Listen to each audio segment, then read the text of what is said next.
text I stopped listening to the emergency broadcast after it said my street name. At first, I thought it was coincidence. Then it mentioned the color of my house. There aren't supposed to be cameras anymore. Nobody was alive in my neighborhood for weeks. So tell me who was watching me. The Knox infection spread faster than anyone expected. The emergency stations repeated the same warnings every hour. Stay inside. Avoid infected individuals. Wait for military extraction. Nobody came. By the second week, the broadcasts became shorter. Less information. Longer static. Sometimes I listened to the static for hours just to feel less alone. I was hiding in a small two-story house near West Point. Boarded windows. Sheet ropes hanging from the second floor. Canned food stacked in the kitchen. Normal survivor stuff. Every morning I checked the radio for weather reports. Rain meant less visibility. Fog meant death. One bad migration wave and your safe house becomes a grave. The strange part started on day 14. The broadcast suddenly cut out in the middle of the weather report. Then I heard breathing. Not static. Not interference. Breathing. Slow. Close to the microphone. I remember freezing in my chair. Then a voice said, "If anybody is still alive on Wilson Street, do not leave your house tonight." My house was on Wilson Street. I turned the radio off immediately. I checked every window upstairs. Nothing. No movement. No lights. No people. Just rain. I told myself it was pre-recorded. Maybe automated emergency systems were still running somewhere. But deep down I knew something was wrong. The next night I listened again. I don't know why. Maybe loneliness makes you stupid. The station was silent for almost 10 minutes. Then the voice came back. Calm. Quiet. If the survivor inside the blue house can hear this, close the upstairs curtains. My house was blue, and one curtain upstairs was still open. I grabbed my hammer and searched the entire house. Closets, bathroom, garage. Nothing. But while checking downstairs, I noticed mud near the back door. Fresh mud. Boot prints. Somebody had been there recently. I didn't sleep that night. Around 3 a.m., the emergency broadcast activated again by itself. I never touched it. The voice sounded different this time. Closer. Almost whispering. You survived longer than the others, but they always let us inside eventually. That's when I heard something upstairs. A floorboard creaked above me. I lived alone. At least I thought I did. I grabbed my flashlight and slowly walked toward the stairs. Every step sounded too loud. The house suddenly felt smaller, like the walls were closing in around me. Then I heard another sound. Breathing. Not from the radio. From upstairs. I pointed the flashlight toward the second floor hallway. Nothing. Just darkness. But the breathing continued. Slow. Wet. Almost sick. I wanted to run outside. But outside was worse. Outside meant the infected. Outside meant death. So I stayed. I remember calling out. Who's there? No answer. Only breathing. Then the radio downstairs turned on again. Loud static exploded through the house. The voice returned immediately. Do not go upstairs. I froze. Every instinct told me to run, but I couldn't move. Then footsteps started above me. Slow footsteps, moving across the second floor, directly over my head. I backed toward the kitchen and grabbed my hunting knife. The footsteps stopped. Complete silence. Then the emergency broadcast spoke one last time. He sees you now. The upstairs hallway light turned on. I never turned it on. I know I didn't. And for 1 second I saw a silhouette standing at the end of the hallway. Tall. Completely still. Watching me. Then the light went out. I ran. I didn't grab supplies. I didn't grab food. I just ran into the rain.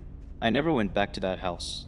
For the next few days I slept inside abandoned cars, gas stations, storage sheds, anywhere except that place. But every night I kept hearing radios. Not real radios. Static. Voices hidden inside static. Sometimes I heard my name. Sometimes I heard breathing. And once I heard the same voice whisper, "You left too early." A week later I returned to the neighborhood during daylight. I told myself I only wanted my supplies back. Truth is I needed to know if any of it was real. The streets were empty. No infected. No birds. No wind. Even the rain had stopped. The neighborhood felt dead in a different way, like the whole place was holding its breath. My house looked untouched. No broken windows. No signs of forced entry. The upstairs curtain was closed now. I know I left it open. I walked inside slowly. The air smelled wrong. Wet. Rotten. like something had been trapped in there for days. The radio was still sitting on the kitchen counter, still on, still playing static. I unplugged it from the wall. The static continued. That's when I noticed something beside the microphone. A photograph. Small. Polaroid. My hands started shaking before I even picked it up. It was a picture of my house, taken from outside, from the backyard, looking directly into my upstairs bedroom window, and standing inside the window was me, sleeping. The timestamp on the photograph was from 2 nights earlier. I dropped the picture immediately. I searched the house again. Every room, every closet, every corner. Nothing. Then I heard the radio crackle again. The voice sounded clearer than ever. Almost normal. Almost human. You shouldn't have come back. I backed away from the kitchen. The static grew louder, then painfully loud. And underneath the static I heard dozens of voices whispering at the same time. Not infected. Not human.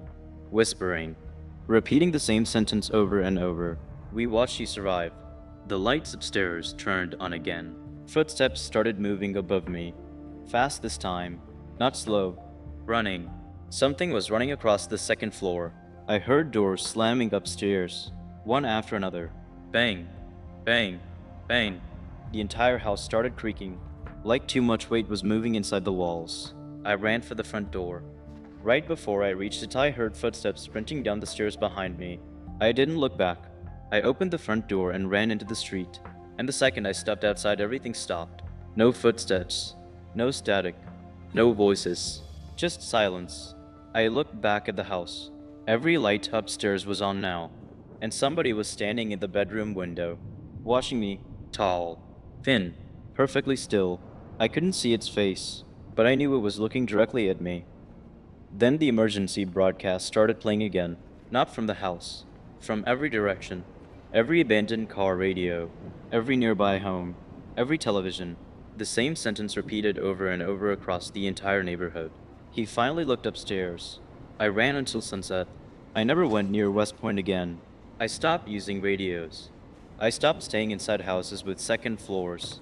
And every night before sleeping I check every room twice, because sometimes right before falling asleep I still hear breathing upstairs. For a while, I convinced myself it was stress, sleep deprivation, paranoia.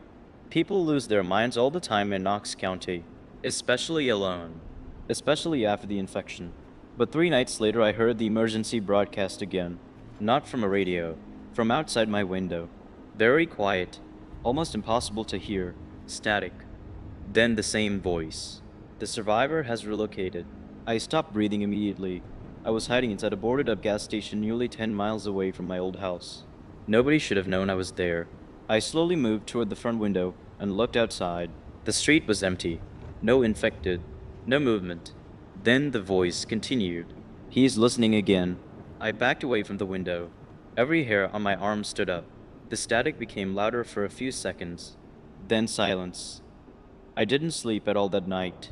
The next morning I packed everything into my truck and left before sunrise. For the next week I kept moving. Small towns. Farmhouses. Warehouses. Anywhere with walls. Anywhere with doors I could lock. But no matter where I went, eventually I heard the static again. Sometimes through broken televisions. Sometimes through car radios that had no batteries.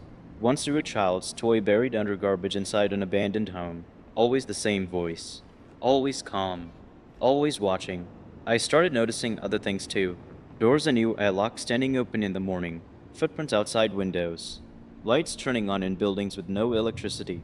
And every single time the static came first, I met another survivor during the 4th week. An older man hiding near Riverside. He looked exhausted, like he hadn't slept in days. At first I didn't trust him. Nobody trusted anybody anymore. But eventually we shared food and stayed inside the same house for the night. I never mentioned the broadcasts. I thought he'd think I was crazy. But sometime after midnight while rain hit the roof, he suddenly asked me something. Very quietly. Have you heard the voice too? I remember my stomach dropping instantly. He wouldn't look at me while he spoke. He just stared at the wall. Then he said something I still think about almost every day. It doesn't follow everybody. The room felt colder after that. I asked him what he meant. He stayed silent for a long time, then finally said, "It only watches people who survive longer than they should." I asked him how long he had been hearing it. He answered immediately, "Since my wife disappeared upstairs." I didn't know what to say after that. The rain kept getting heavier outside. Then suddenly the power came back on. Every light inside the house turned on at once. The television in the living room activated immediately. Static filled the room. The old man stood up so fast his chair fell backward. And then the voice returned, louder than ever. There are two survivors inside this house. The old man started panicking immediately. He grabbed his bag and ran toward the front door. I tried stopping him. I remember yelling his name, but he opened the door and sprinted into the rain. I never saw him again. The television continued playing static long after he disappeared. Then slowly the voice whispered one final sentence. Now only one remains. After that night, I stopped trying to understand what was happening. I only focused on staying alive. Days passed, then weeks. The infected became less dangerous than the silence. At least infected made noise. At least infected felt real. But the broadcasts felt patient, like something studying me, waiting for something. Sometimes I think it wanted me isolated. Sometimes I think it enjoyed watching survivors lose their minds. And sometimes late at night I think it's still trying to find me again, because every once in a while I still wake up to static.